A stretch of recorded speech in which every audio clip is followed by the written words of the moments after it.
When we're drawing the figure, the first thing we want to start with is the gesture. The gesture is really important. This is a page of drawings by Peter Paul Rubens, and here he's really drawing a whole wedding at once, people dancing around. These are very quick drawings.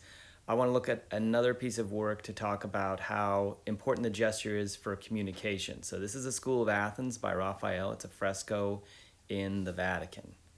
So when you're communicating with people, the gesture is very important. When you're giving someone a message, 7% are the actual verbal part, the words that you're saying, 38% is your tone of voice, and 55% of what you communicate is a gesture. When you see someone that you know well, you know how they're doing when you see them. And for sure, also when you hear their tone of voice, even an inflection like, how are you doing? Okay, or okay.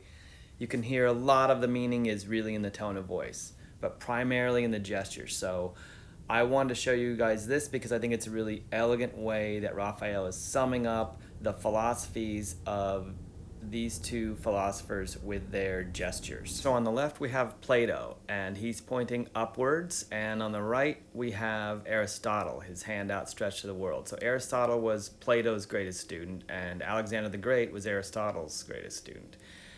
For Plato, he believed in a higher realm, the eternal realm of being. So for him, there's a perfect chair that exists in this higher realm. We recognize a chair in the world because we recognize it as an instance of this higher ideal. And that's one reason he's considered not especially friendly to the arts.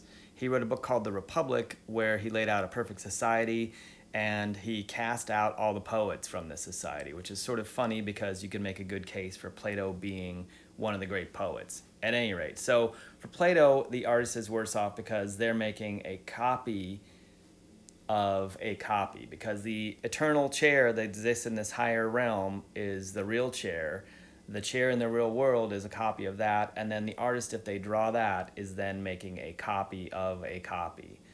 On Plato's right is Aristotle with his hand outstretched to the world we exist in. So Aristotle broke down, parsed out all the sciences. He was very experiential, meaning he learns from the world. He takes in the world we live in. You learn by copying. That's how we all learned how to talk. You start imitating noises that your parents make, and you understand through their gestures whether you're using those noises properly, and eventually you learn to talk and string together your own sentences. So Aristotle's hand is stretched out to the world before him.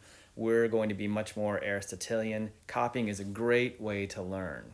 And actually, Raphael's a very good artist to copy. A lot of artists copied Raphael. So back to this, the philosophies are summed up: Plato pointing above to the eternal realm, Aristotle's hand outstretched to the world we exist in. So I just think this is a really elegant way to talk about meaning and the gesture and how Raphael is using it. So Raphael actually put himself in this painting. Here he is over to the left, and we'll pan back. This was copied by a lot of artists, went and drew from these frescoes because Raphael's so good at grouping figures. Velasquez actually went and copied this and got better at grouping his figures from looking at this. So copying is a really vital, useful tool for you to get better at drawing. So this fresco by Raphael is a very highly finished work of art. I want to talk about how we start out figuring out the gesture and look at some quicker drawings again. These are by Peter Paul Rubens, and you'll notice a few things. This is sort of what we think about when we think of gesture drawings, or how you would start to figure out where you're placing the figures. So Rubens is really thinking through, observing, drawing very quickly, making very long lines, which takes some work to get used to. We get in the habit from writing of making these short little lines that we tend to write letters with. So making these long lines quickly can really be something you have to force yourself to do. And I'm gonna, in other videos, we'll show you a way of breaking down the figure into big parts that will help you get these gesture drawings done more quickly, especially the 1 minute, 1 and 2 minute drawing videos. I want to show you how to make sort of an armature, and it is difficult to do. It takes some practice, but it's really useful for you. And what I mean by armature, just to take a quick look at some sped up 1 minute drawings, is simplified shapes I'm using to make decisions. So you see I start with an egg for the head, egg for the rib cage, and a ball for the pelvis, put the legs in, get the arms in, So I have a sort of a logical order and simplified shapes I'm using to break down the figure. That's what I mean by an armature.